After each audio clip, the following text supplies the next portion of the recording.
Good evening. Good evening. I hope you all are doing amazing. So, tonight we are talking about boosting confidence. And before we get into the topic of confidence, I'm going to introduce myself. My name is Aishah. I am a transformational speaker and a holistic life coach. And I teach women how to break the cycle of toxic relationships, heal from past trauma, in particularly childhood trauma, as well as begin to release that physical, energetic toxicity from their body so that they can reclaim themselves and rise up and live out their purpose and their destiny. So tonight, God has given me a message that I want to touch on, and we're going to be talking about confidence. Currently, I am a best-selling author. I have helped hundreds of women to step into their purpose, release energetic blockages, release past trauma, release childhood pain, and even heal from heartbreak and grief from the loss of a loved one. And so tonight, this topic about confidence is very important because it's something that a lot of people struggle with. I know personally for me, confidence was something that I struggled with for most of my life. And a lot of that had to do with the fact that as a child, I had no sense of self. I had no self-esteem. I had low self-worth. People bullied me. They picked on me. They called me four eyes. They looked at my braces. I had a mouthful of braces.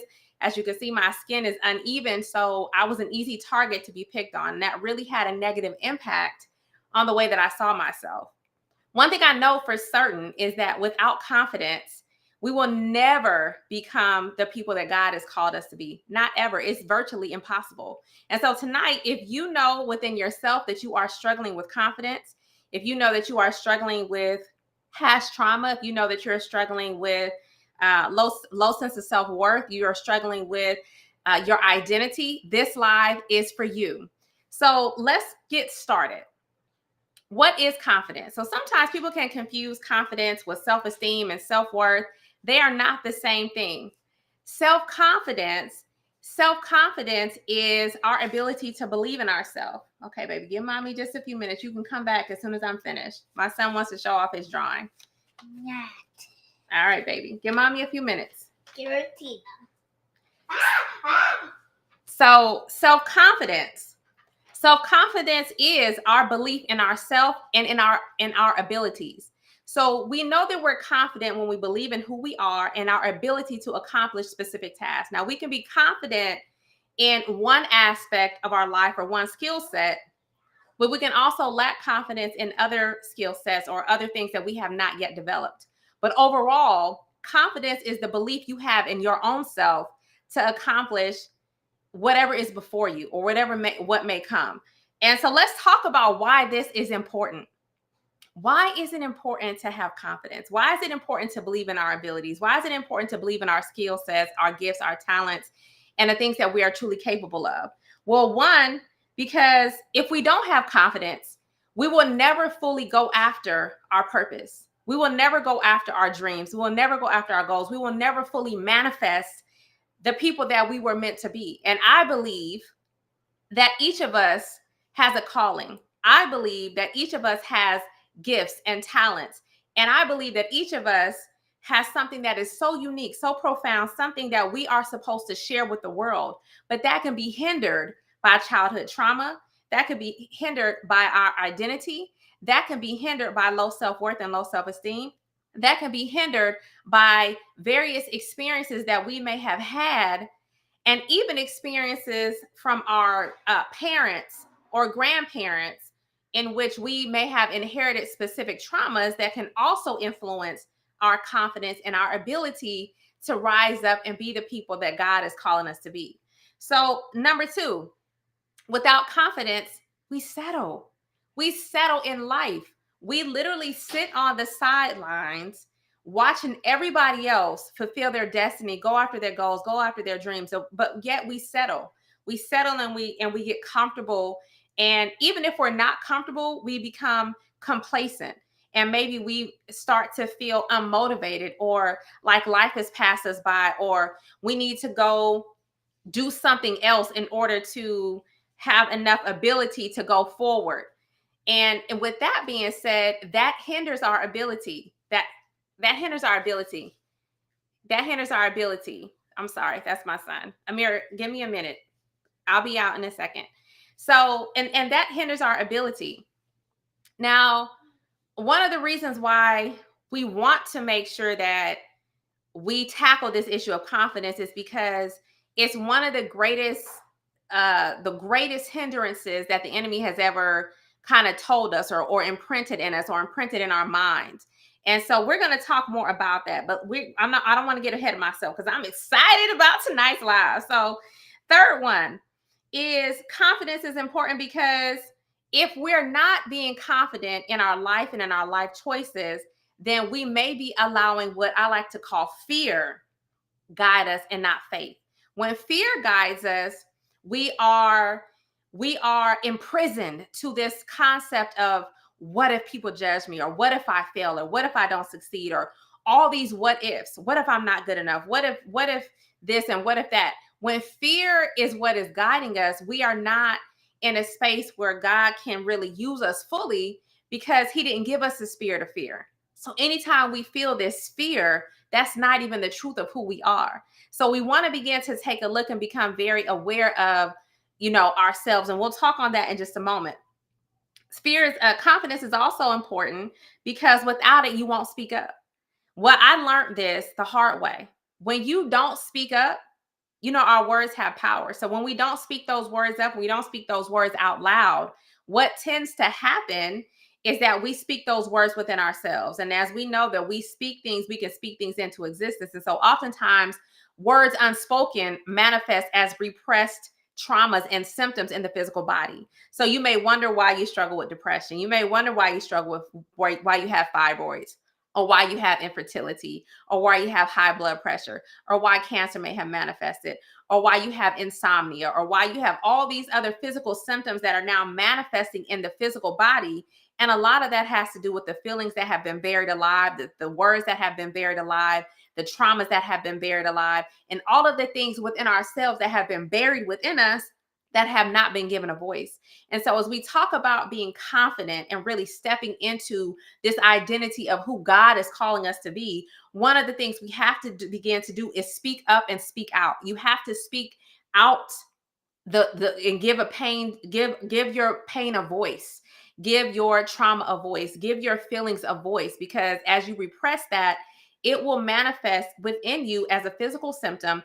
And you also tend to pass that down energetically and through and through the DNA, through generational trauma through the DNA. And that is something that we should make sure that we're not doing, because our children, our grandchildren, they don't deserve that burden. So if we have it within us, I believe that it is our responsibility to heal those wounds and heal those aspects of ourselves so that we can give our children and grandchildren a better legacy. The other one I want to mention is when we don't have confidence within ourselves, or when we're struggling with our confidence, we're also probably struggling with self-care. And when I say self-care, I'm not just talking about going to get your nails and your hair done. That's like basic stuff. I'm talking about soul care. I'm talking about being able to identify who you are, whose you are, and what you are here to do. I'm talking about your purpose. I'm talking about who has God designed you to be. When we talk about self-care, we're talking about our mental, physical, spiritual, and emotional care of our whole being. And oftentimes when we are struggling with confidence, we are also neglecting various aspects within ourselves that have not been given the opportunity to fully express out into the world. And so we want to begin to take a holistic viewpoint as we are on a healing journey, and as we desire and desire to rise up and fulfill our destiny. Everybody has the same innate desire, and that desire is to become everything we're fully capable of. That desire is to fully express the wholeness of who we are in the world. But that is very, very, very difficult to do when we're weighed down by the weight and pain and traumas of our past. And so the other one I want to mention, just a few more, and then we're going to get into some other things tonight. But when you struggle with confidence, you also end up choosing the wrong partner. Now, we know how important it is to choose the right partner, the right person to go through life with, the right person that's going to have your back, the person that you share the same values with, the same mindset with. You guys have the character. You guys help build each other up. You bring out the best in each other. And you may also bring out some of the wounds in each other and work together to help each other heal those wounds. But when you don't have confidence, you may be someone that I used to be, where I would look for love, approval, and validation in men. I did not think I was worthy or deserving. I thought I was ugly, unattractive. I thought I had to work for love and that some love was better than no love. And no matter how bad I got treated, I just wanted to feel a little piece of something, a little piece of love, even if it wasn't even long lived. And that's really a sad place to be in. But when your worth and your value is tied into the carnal world, into the material world, and your identity and value is not tied into God, those are decisions that you may end up making because we're not operating in the correct identity. And that's also something that we're going to touch on tonight. So we talk about choosing the wrong partner when we don't have confidence. And that's another reason why it is so important, because as we talk about creating generational wealth, generational legacies, changing the world, living our dreams, filling our purpose, and being everything that God created us to be, we need to have a partner who desires the same thing. You cannot be the person in the relationship that's trying to save the relationship. That was who I was. You can't be the only one lifting the couch. You cannot be the only one putting in the work. It takes two people, and you want to make sure that your partner does not want to dim your light. You want to make sure that you don't want to dim your partner's light. You want to make sure that you are secure within yourself and your own identity, and that you are happy within your own self, that you are in love with who you are and who you are becoming, because that plays a role in your life, your destiny, your children, grandchildren, and ultimately the legacy that you leave. It's also important because when we don't have confidence, we will have a very difficult time identifying our purpose, going forward into our purpose, and living out our destiny. So many of us can be trapped in a cycle of, going to work every day, going to 9 to 5, or maybe you work remote, but deep down inside, like, straight up, like that's not really your God-given calling. Like, there's something deeper within you that maybe hasn't been able to fully be manifested and come into full fruition, but you can feel it and it's there. And so confidence is an integral part of being able to cultivate that and bring it out. So we talked about why confidence is important. We also touched on what confidence is. Now I want to talk to you about, how do we get to a better place of confidence? How can we build our confidence? How can we boost our confidence up? And I'm going to give you a short answer, and then I'm going to break everything down in segments as we take a deeper dive. The short answer to all of this is, we work harder on ourselves than we do on anything else. Like what Jim Rohn said, we work harder on us than we do on anything. And what does it mean to work on us? It means to be aware of what we're thinking. Be aware of what we believe to be true about ourselves, about God, about the world, about money, about relationships, about legacy, about parenting, about what's possible, about any and everything you can possibly imagine. Becoming aware, checking into your beliefs. What beliefs are limiting you or hindering you from actually owning your worth, your value, and your power? Becoming aware of what beliefs you may need to let go of and replace, and what beliefs you actually hold that will propel you towards your destiny. In addition to that, we want to become aware of our actions, and also understanding that not taking action is an action. So what are we doing and what are we not doing? What are our habits? What are our daily habits? What are our daily routines? What does that look like for us? How are we showing up for ourselves on a daily basis? Are we spending time on Netflix, flipping through the channel, and eating potato chips and scrolling social media? Or are we being productive and actually taking time to develop ourselves and develop our skill sets and heal and do the work and be intentional with how we craft out our day? So that's important. In addition to that, what are our triggers? Like, what's triggering us? Somebody at your job may be triggering you. Somebody in your house may be triggering you. A certain movie could trigger you. Like, you going through a drive-through. I used to give this example all the time, teaching some of my classes. And I would say, even if you're going through a fast food line and the person has an attitude, what does that trigger in you? What does that bring up in you? What kind of feelings? And then we want to begin to look at not only what's triggering us, but how are we reacting to the triggers? And where do we learn how to react like that?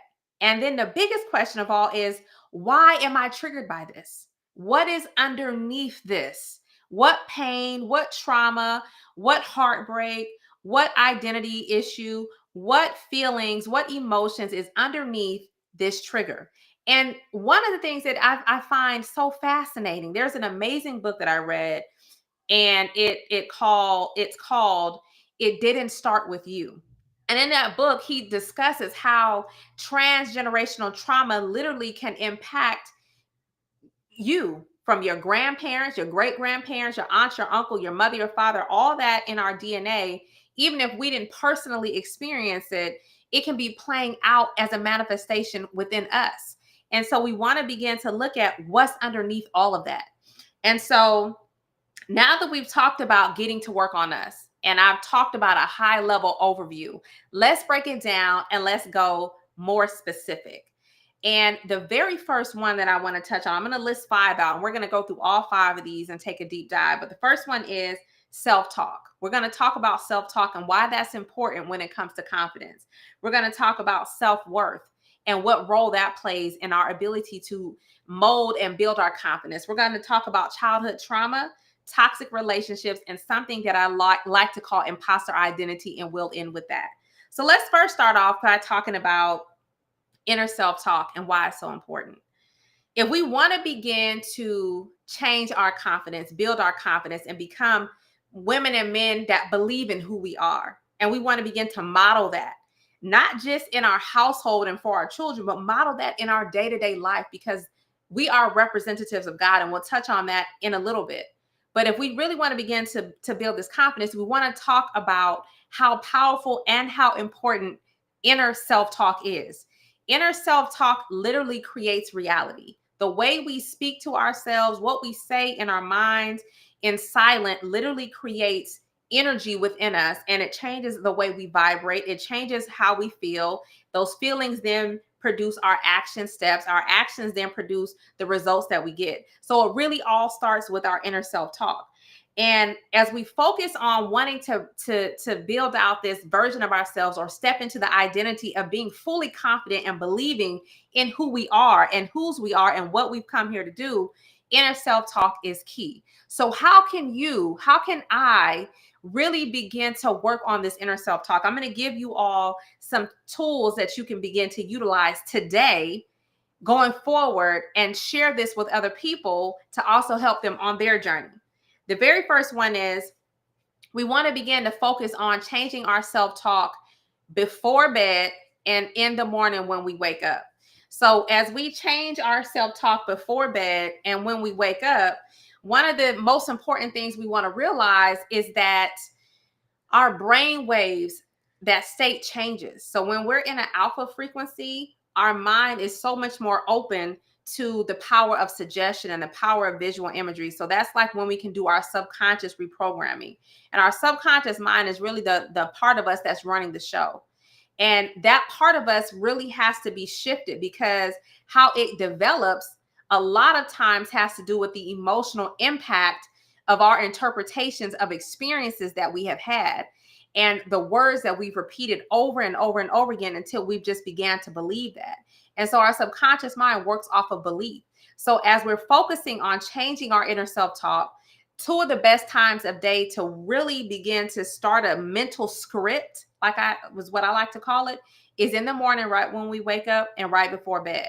Choosing various words that empower you and words that ring true for you. Now, I want to touch on this just for a second. And I don't know why people tell you to say affirmations over and over and over and over and over again, because sometimes affirmations can do you more harm than good. And what I mean by that is, have you ever said an affirmation like, I am rich, and then you like, girl, you ain't rich. Like, have you looked at the bank account?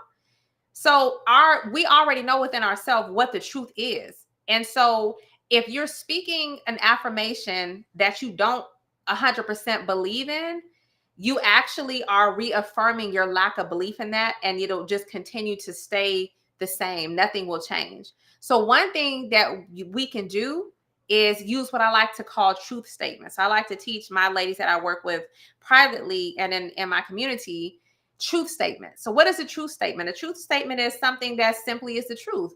And maybe you're working on losing weight. And so if you know you're working on losing weight, but you haven't yet noticed like your physical body changing, one of the things that you can begin to say is, I am losing weight. Even if I don't see that I'm losing weight, the fact that you have started to drink more water, the fact that you're using the bathroom more, the fact that you notice yourself consuming more smoothies and drinking more soups, eating more soups and salads and making a shift, you can begin to reprogram your mind because you see the evidence and change in your diet. Even if you're working on your physical appearance, maybe you don't feel beautiful. When you look at yourself in the mirror, you struggle with that. Maybe something you can begin to say is, even if you don't start off with I am beautiful, what's one thing in your physical appearance that you do like about yourself, or that you do admire, or that you have complimented yourself on, or that you've received compliments on? Maybe it's your eyes or your smile. You start with that, and then you build it up over and over and over again. So start with those true statements. Another time that we want to begin to work on our inner self-talk is in the shower and taking baths. Now, we know that water has power. Water carries frequency. We can program our water. We can program the water we drink. We can program the water that we bathe with. We can program the water while we're in the shower. We can actually speak words, imprint the water, consume that water, or take that water in through our skin. And that can begin to help us on a holistic level improve our self-confidence. So speak those words into your water. Speak those words in your mind during those certain times a day.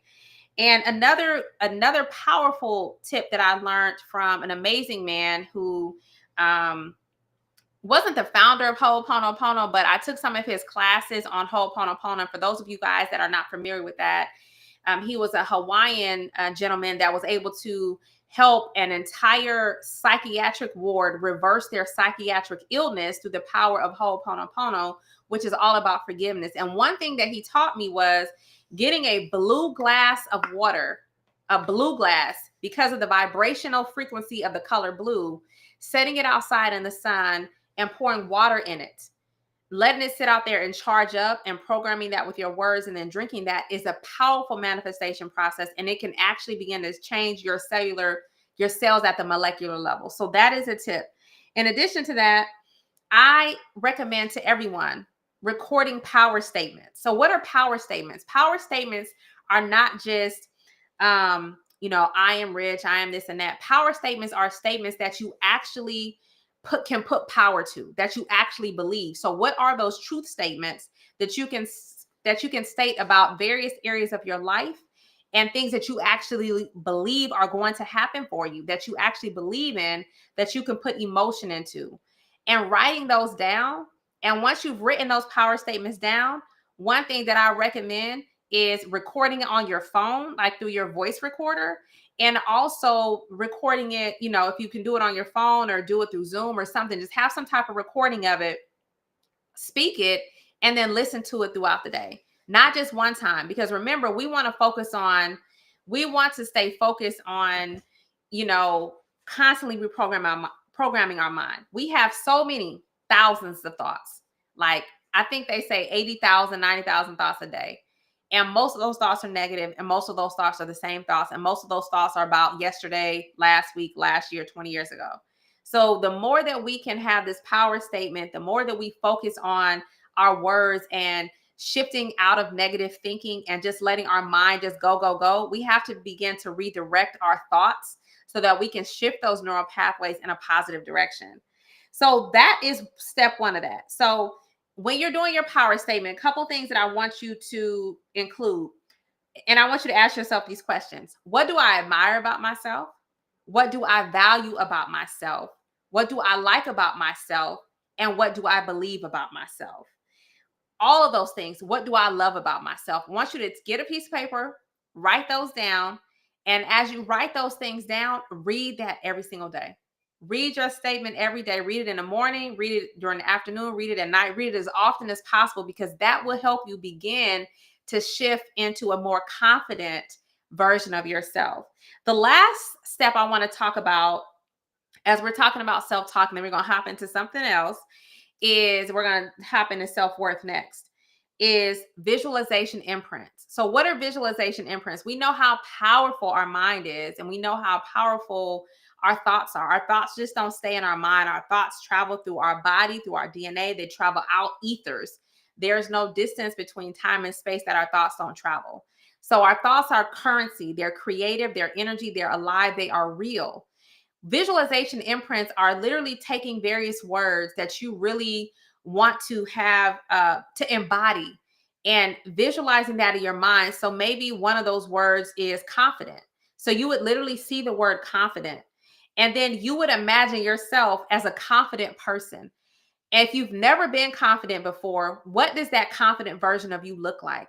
How does he or she dress? How does he or she walk? How does he or she talk? What kind of food does he or she eat? What are the activities that he or she engages in? Just get a good solid mental image of that.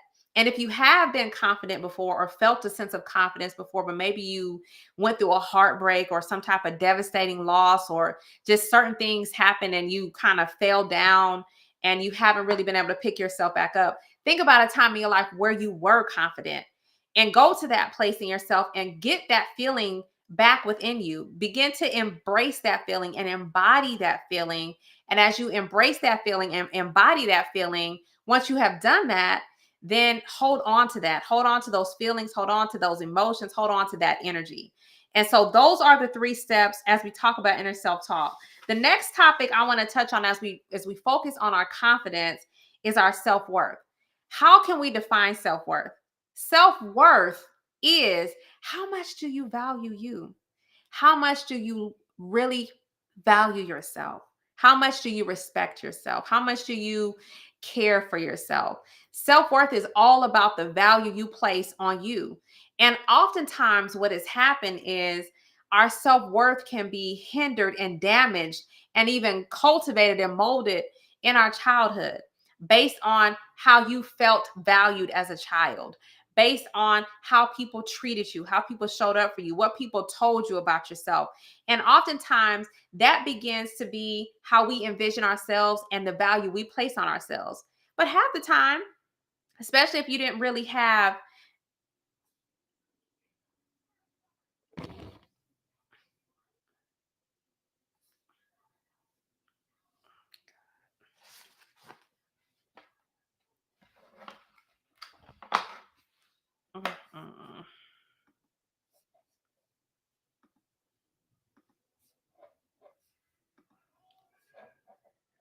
and if you weren't able to, and if you haven't been able to, really think about that, how that childhood may have impacted how you visioned yourself, or the value placed on yourself. So one of the things we want to begin to do is really assess that. Maybe those individuals, if it wasn't the best experience, maybe, just maybe, those individuals didn't know how to show you the love or show you the value or show you or respect you or give you what you needed. Maybe because they hadn't learned that and didn't know that and weren't able or capable of that.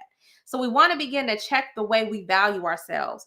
The second thing I want to say about valuing ourselves is this: any value we place on ourselves that God doesn't place on us, it is irrelevant. It doesn't even matter, because if we don't value ourselves the way God values us, then we're missing the mark. Because the truth of the matter is, however God sees you and however God values you is the truth, not how somebody else valued you 20 years ago when you were a kid in an old relationship. That's irrelevant.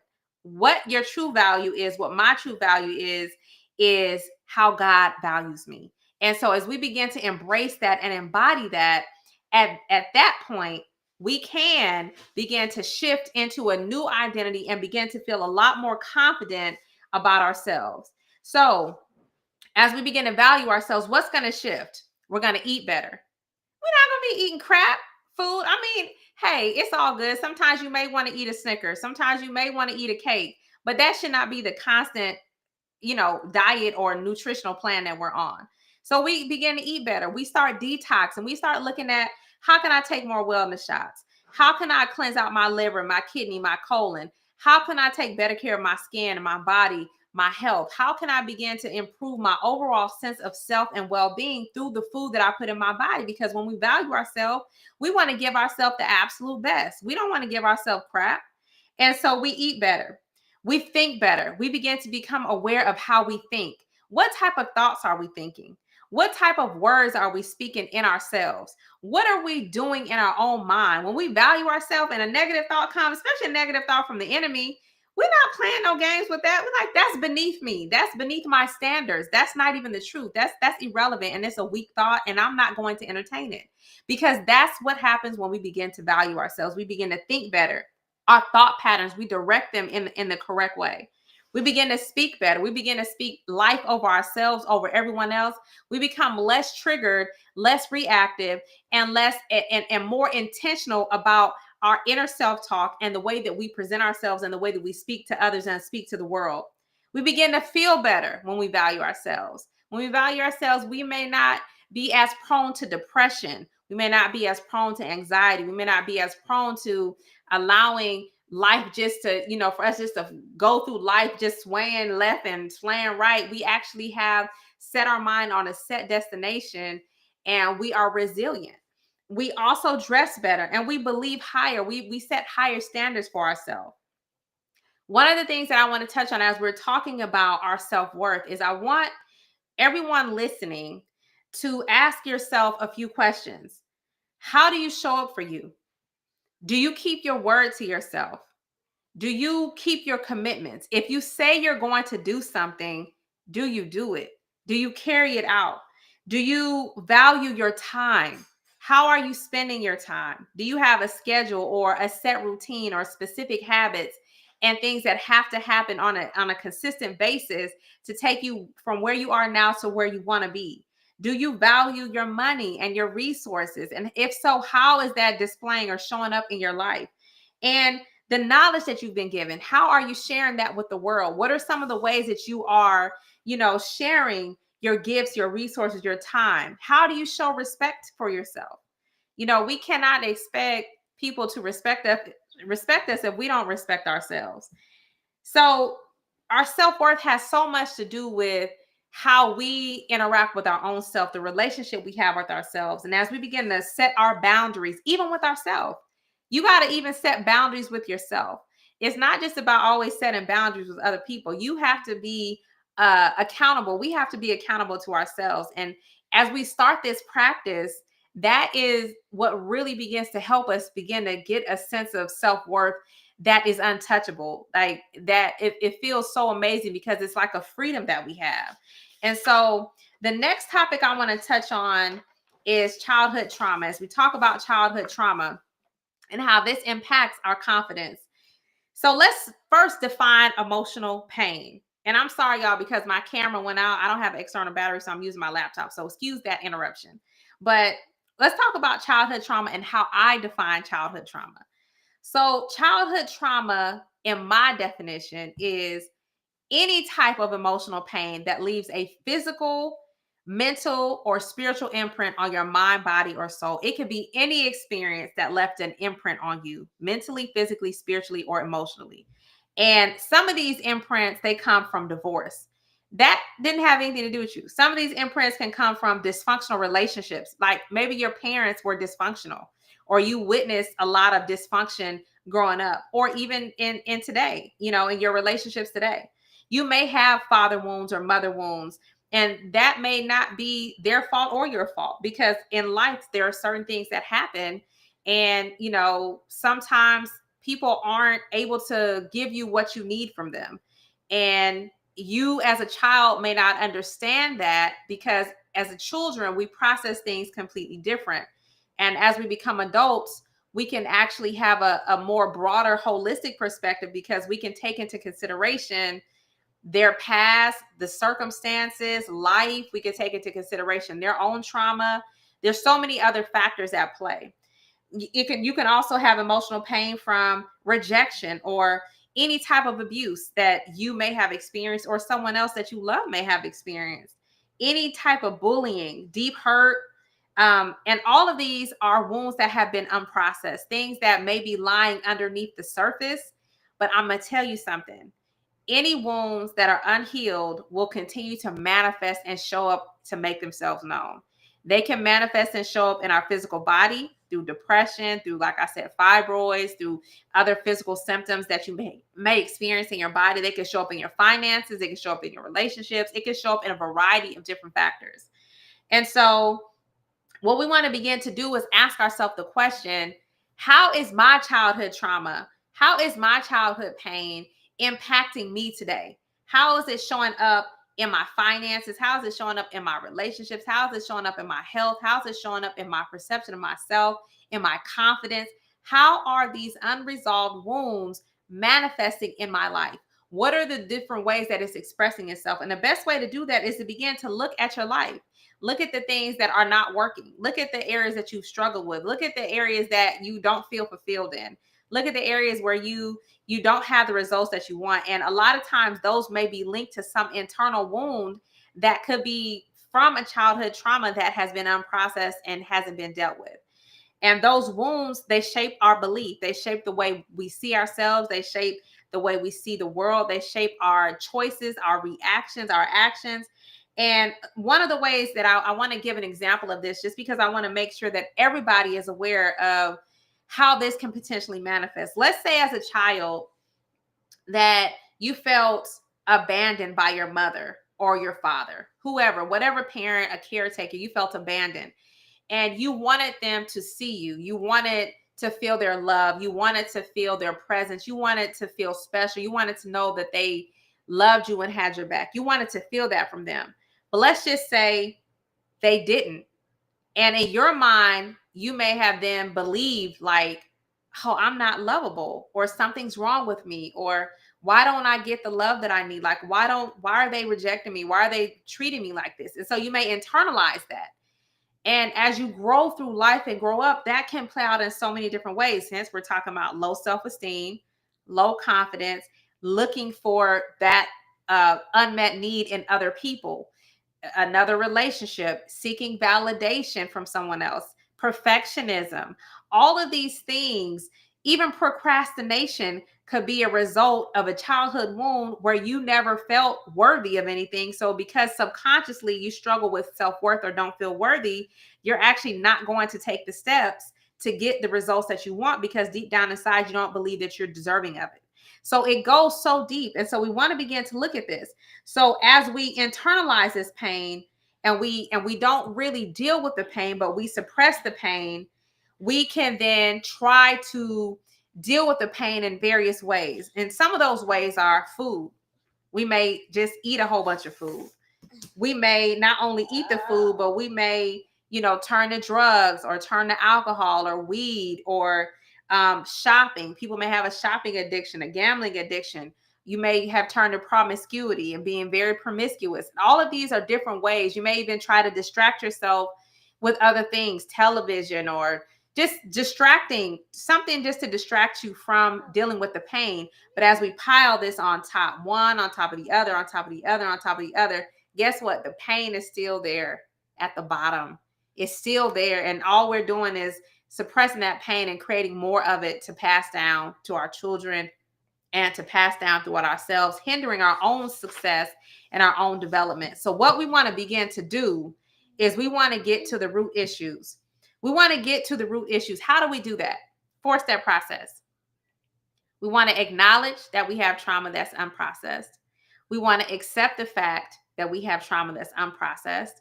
We want to identify the trauma that's unprocessed, and we want to release the trauma that's unprocessed. So we want to begin to look at this. And I will be teaching an intensive on and going very deep, helping people through a childhood trauma workshop where we look at various wounds and we begin to work through releasing that. But some of the ways that you could do this now outside of the intensive is learning how to regulate your nervous system, learning how to regulate your breath, learning how to utilize the power of visualization and writing a new story. As you begin to regulate your breathing and create new imprints on ourselves. So our Allah, God, the creator, however you want to call God, however you identify with him, he is so great because he's given us the ability to utilize the power of our mind and the power of visualization to create images And those images that we create literally imprint on our DNA. They literally imprint on our cells, and they can literally turn genes off and turn them on. So we literally have the ability within our own self to begin to write a new story. Sometimes people will say, like if they have high blood pressure or diabetes, or they got some issue, they may say, oh, well, my dad had that, or my mom, or that just runs in my family. It doesn't even matter, because we get to choose whether or not it's going to continue to run in the family. We have the power to make a decision, and we can say, you know what, nah, this ends with me. And that's really the goal that I have. It's like I really want us to get to the point where we say, this ends with me. I'm not passing that down to my children, to my grandchildren. They don't deserve that. Heck, I didn't deserve it, but I got to deal with it. So I'm going to do whatever it takes. Life is not fair. Like life, it isn't. We know that, we don't know the plan, but I know that God has a purpose. But life isn't fair, but we have to work with the cards that we're dealt. Everybody has trauma. Everybody has bad situations. Everybody has experiences. Everybody's gone through difficult times. Everybody has gone through something. And that's just called, what are we going to do about it? Like, what are you going to do with the pain? What are you going to do with the trauma? What are you going to do with the past? What are you going to do with it? Are you going to hold on to it, suppress it, pass it down, or are you going to face it, heal it, deal with it so that you can rise up and fulfill your God-given destiny? So the next step I want to touch on, and I just got this one and one more, and then we're going to wrap up. So this next step is about toxic relationships and how that can hinder our confidence. So when we have toxic relationships, with members of the opposite sex, or whatever your orientation is, when we have these toxic relationships, that can really jack you up. It can really make you think that there is something wrong with you, that you're not worthy, you're not deserving, you can't seem to have a healthy relationship. It can really make you question yourself and question your value, your worth, and all of these things, because you're trying to figure out why you keep going through the same repeated cycles. A lot of times when we have toxic relationships, that is indicative of a familial pattern. It could be indicative of a familial pattern. There's tons of research on this, but we want to begin to ask ourselves the questions. And I want you all to ask yourself these questions. What toxic relationships do I have in my life currently? Do I have a toxic relationship with my mother, with my partner, with my father, with my children, with my coworker, with my spouse, with myself? What and who do I have a toxic relationship with? And as we talk about toxic relationships, like, let's really identify, what is that? What does it look like to have a toxic relationship? So toxic relationships can be identified in the following ways. Any type of abuse: verbal abuse, mental abuse, physical abuse, emotional abuse. Stonewalling, meaning not talking to somebody, is a form of abuse. Neglecting someone, even yourself, is a form of abuse.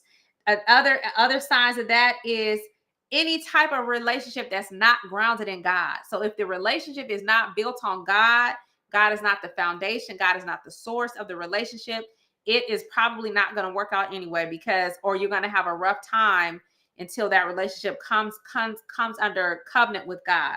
So toxic relationships, are relationships that can be identified with God not being at the center.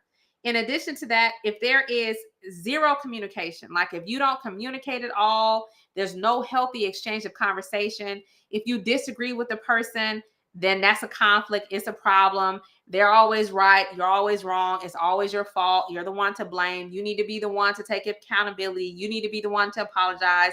They have all the answers. You don't know anything. Your feelings don't matter. Only their feelings matter. If you're in a situation where you feel voiceless, like you cannot speak up, you cannot tell your truth, you cannot speak up, you cannot share how you're feeling, that is a sign of a toxic relationship. A relationship where a person may want you to change who you are. Like they want to tell you how to dress, tell you how to look, tell you how to walk, tell you to go get a butt increase, or snatch your waist, make it smaller, get a breast lift. All these things is nonsense. All of that, if you have to change your identity in a relationship, that is a sign of a toxic relationship. If the person doesn't respect you, if you don't have any boundaries in place, if it's one of these personalities, and I want y'all to run from this type of person, It's my way or the highway. Do you know I've had two relationships like that where the men have told me that it's their way or the highway. See you later. I don't play that. It's our way. It's we're supposed to be partners, not your way. So I chose to take the highway. So any type of relationship like that where you are not able to speak up and share how you're feeling and make decisions together as a collective, I feel like that's a toxic relationship.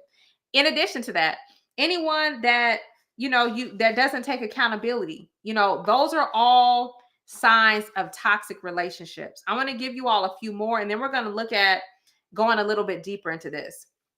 If you feel isolated, where they don't want you to go hang around your family, your friends, you may feel isolated where you can't do anything outside of their consent, or they have to know where you are 100% of the time. They call you 80 million times a day. They have zero trust in you. That is also a sign of a toxic relationship that can lead to domestic violence. In addition to that, where you are not able to pursue your goals and your dreams. Like if you're not able to have a goal or a life or a dream outside of that person, they want to be the center of your world. Everything you do has to be for them. They have to be first, and nothing about your life and your expression and the things that you want to accomplish matter. That's an unhealthy relationship, because both people have a destiny to fulfill. Both people have a purpose, and it's about coming together to manifest that beautifully for both people involved. In addition to that, if they're trying to make you or mold you into someone else, like that's a sign of an unhealthy relationship. But the way to break the cycle, of toxic relationships isn't going to find another person. It isn't, having some counseling session with the person. The way to finally break the toxic relationship is to break the toxic relationship you have with you, because our outer lives always mirror what's going on within us. So if you have a toxic relationship, that 9 times out of 10 means, really 10 out of 10 means that there is something within you that it needs to be addressed. There's some type of pattern within that person has come to teach you or reflect back to you to show you what needs to be healed. And so we want to begin to heal the relationship that we have with ourselves.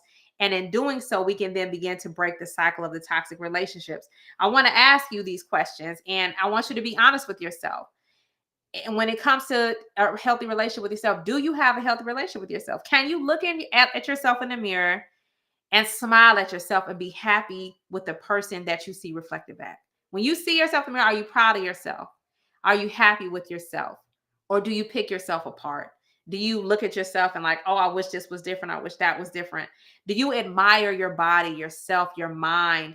Do you respect yourself? Do you keep your word to yourself? If you tell yourself, I'm going to do this, do you follow through? A lot of times we struggle with moving forward. A lot of times I've heard women, I've coached a lot of women, and one of their main problems was they felt stuck. Well, part of the reason why is because you don't trust yourself to change. Because every time you tell yourself that you're going to do something, you don't do it.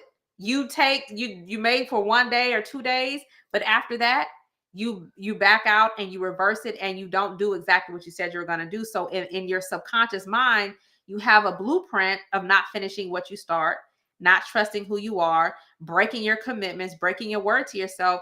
How can we then expect to have a healthy relationship with someone else and expect them to keep their word to us, to keep their commitment to us, to do what they say they're going to do, and we're not even honoring it within ourselves? So we have to be a vibrational match to these things. Are we being consistent, or are we procrastinating? Do we know how to regulate our emotions? How do we regulate our emotions? How are we self-motivated, or do we have to go to ask somebody to help us all the time, like we have them as a codependent? We're codependent on this other person for our own happiness and our own survival. Those are all signs of an unhealthy relationship within ourselves. But we have the ability to change that. We have the ability to go within ourselves and begin to work on our relationship with ourselves and begin to honor who we are by doing the work. And a lot of things that we're talking about is doing the work. We got to begin to prioritize who we are, looking at our habits, being aware of our thoughts, our beliefs, our traumas, our past. We want to begin to carve out a new destiny for ourselves. So we got to look at the things that are holding us back from that and begin to work on that. And the last one I want to mention is as it relates to a healthy relationship with ourselves is a healthy relationship with ourselves really starts with a healthy relationship with God as our source, our center, and the center of our universe. I have been in relationships in the past where the man was like the center of my world. And if he was upset with me, then I couldn't function. I couldn't think straight. I couldn't eat. I couldn't be productive because he was this big old on this big pedestal and I was all the way down, beneath that. And that just is not a healthy relationship with myself or with God, because God has said don't have anything before him. No other person, no God, no nothing. He has to be number one. And so as we begin to improve our relationship with ourselves, the best way to do that is to improve our relationship with God and begin to make God our center and our source. So some questions that I want to ask you as we begin to wrap this up is, and I want you to ask yourself these questions and write them down. What changes do I need to make to love myself unconditionally?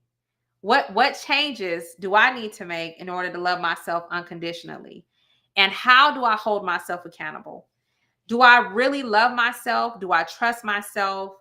Am I cheating myself out of anything? Am I cheating myself out of my goals? Am I cheating myself out of my dreams? Am I cheating myself out of a healthy body? Am I cheating myself out of joy and happiness? Am I really, making God the center of my life and the center of my world? And those questions will begin to spark an entirely new conversation within and allow you to begin to shift your confidence and your love and the way you feel about yourself, because now you're doing the work. And we can get inspired by just taking a step every single day towards this. So now we reach to the conclusion. I want to talk about one last thing, and then we're going to wrap it up. Last one is the imposter identity. The imposter identity is one of my favorite things to talk about, because I really do believe that we can create or develop an imposter identity based upon toxic relationships, childhood trauma, based on experiences that we have internalized, which have allowed us to perceive ourselves in a way that the enemy benefits from and not God. And so I really believe that our true identity is in God. I believe that God has given us a spirit of power, not a spirit of fear. He has given us a spirit of love and of a sound mind. And he has stated that we are his vicegerents. We are his representatives on earth. And because we hold this high position with God, we have this honor that God has honored us with to be the rulers and the leaders to represent him on the earth. We have to know that, what does that really mean about who we are? What does that mean about our true identity, about what we're truly capable of? And a lot of times when we have these traumas and these bad relationships and we've gone through all these experiences, they literally warp our mind. But those experiences are built or designed to bring out the greatness of who we are. God isn't going to allow us to go through any experience that is not supposed to become a testimony or a story to help someone else.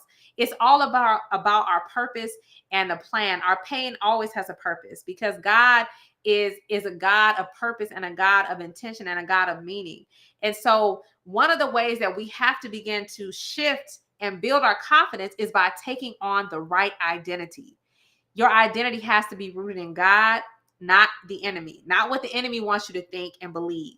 So if you have an idea of, how you currently see yourself or what identity you currently hold, I want you to ask yourself the question, is this my God-given identity, or is this an enemy-given identity? Whose identity am I actually taking on, and which identity is actually the truth about who I really am? And so that wraps this up. I appreciate you all for staying with me. I want you all to, to repeat those words and begin to tell yourself the truth about who you are. You are God's representative. I want you to even say it with me. I am God's representative. I am chosen by God. I am loved by God. I am supported by God. I am honored by God. God chose me. God designed me. God gave me a purpose and a plan. And he would not have given me this purpose or plan if he did not intend for me to fulfill it. If he has given me something to carry out, then I must be capable of it. He would not give me a task to fulfill if I was incapable of fulfilling it. So we got to begin to tell ourselves the truth, and we got to begin to take on an identity rooted in God, so that we can begin to fulfill our purpose in the kingdom of heaven and do the work that we were designed to do, and let go of all of the other trauma and heartache and pain and nonsense and all the things that we have allowed to suppress who we really are so that we can fully show up in this world. So I hope you all enjoyed this live. I hope that you learned from this live. I hope that you have actionable tools and tips and strategies that you can now begin to incorporate in your life. If you're interested in learning more about any of my transformational workshops, I will be conducting one on releasing childhood trauma. If you're interested in that, just feel free to send me a DM or reach out to me on social media. You can also send me an email. Aishah, my name is in the bottom corner of the screen, Aishah@aishahtatum.com. I really hope you enjoyed this live. Until next time, just remember, let nothing dim the light that shines from within. I wish you all much success. Until next time, take care and God bless.